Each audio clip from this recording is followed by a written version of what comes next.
जब वोट डालने जाएंगे तो आपका मुद्दा क्या रहेगा, किन बातों का ध्यान रखिएगा? और 5 साल बीते हैं सरकार के, उसको लेकर क्या सोचते हैं? सबसे बड़ी जो इस सरकार की कमी रही, एक पक्ष की तरफ से हमदर्दी करता है, एक पक्ष हर मसले में एनसीआर, एनसीए, लॉकडाउन में जो हशर हम लोगों को हुआ है, जो हमारे सरमाएदार अगर आगे नहीं बढ़ते तो हम लोगों के जो गरीब लोग हैं, हम भी गरीब ही हैं, तो हम लोगों को अनाज बिल्कुल दूर रहता।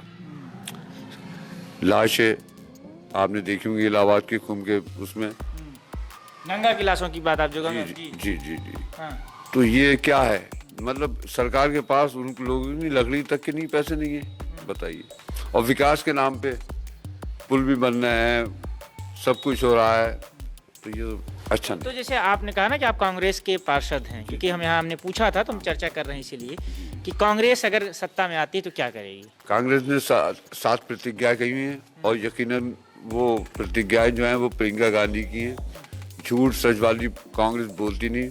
उसने ये नहीं किया कि 300 वाट बिजली फ्री कर देंगे, आधा किसान को पूरा समर्थन, जो उसकी एनएसपी है जो भी है वो पूरा उसका समर्थन कर रही है। लड़कियों को 40%, लड़कियों को ज़्यादा आगे लड़की हूँ लड़ सकती हूँ, प्रियंका गांधी की एक प्रतिज्ञा है।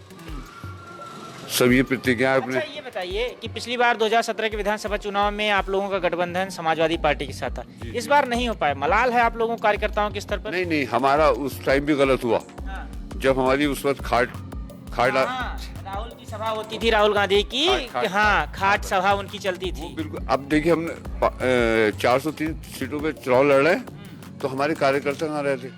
हम लोग तो थोड़े बहुत जो जहाँ हमारा विधानसभा, अब तो हम लोगों ने ये 2024 समझ लिए, 2022 समझ लिए। हमारी तैयारी जो है कांग्रेस की है। हाँ। नहीं, 22 में हम बिना हमारे समर्थन की सरकार नहीं बन रही। हाँ। बीजेपी को छोड़ के कितनी सीटें आ रही हैं आपकी?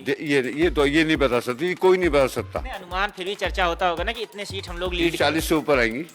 पूरे 403 40 ही आ रहे हैं। 30, बिल्कुल। अरे जब हमारे वहाँ पे कार्य करते ही नहीं है 403 सीटों में, यूं तो खड़ा करा है, यूं तो समर्थन ने उन्होंने इशारा भी करा प्रियंका गांधी ने कि आपको अगर आपकी कमी, उन्होंने ये नहीं किया कि हमारे पास इतनी सीटें आनी, बोले अगर हमारे पास सीटें आई और इनको कोई कमी हुई तो हम समर्थन देंगे, ये बात कही। ठीक।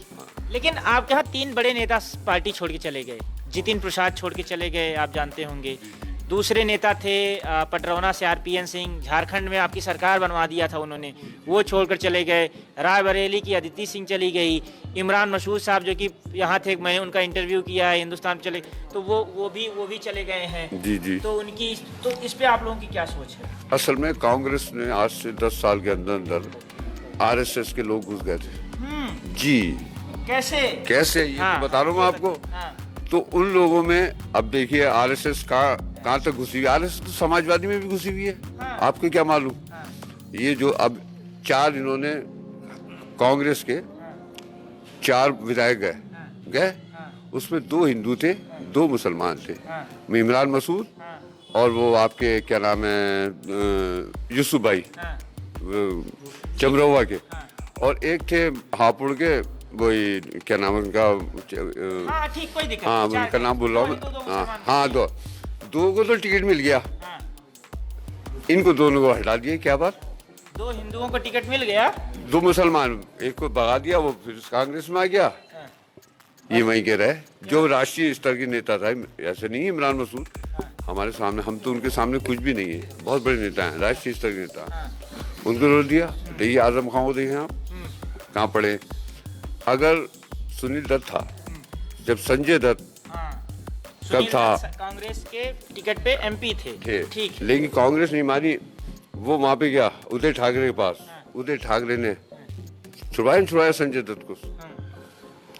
जब तो आप बहुत छोटे होंगे, मेरी उम्र तो बहुत ज्यादा नहीं, तो मैं ये बता रहा हूँ। ये अगर इनके ताल्लुकात नहीं, एक तो एक सियासत में एक बात है, मेरे ताल्लुकात समाजवादी से भी, मेरे बहनों खुद इकबाल महमूद समाजवादी से बिलोंग करते हैं, तो ताल्लुकात से होता नहीं होता क्या? योगी या अमित शाह या मोदी से ताल्लुकात नहीं इनके? कहते साहब क्या इतनी बकरी चोरी, भैंस चोरी, बताइए कैबिनेट मंत्री इतना बड़ा आदमी भैंस चुराएगा? आप बताइए। उसमें हाँ, तो ये आप चाहते हैं कि जो आरोप लगाए बेबुनियाद है। बेबुनियाद, बिल्कुल गलत। ठीक।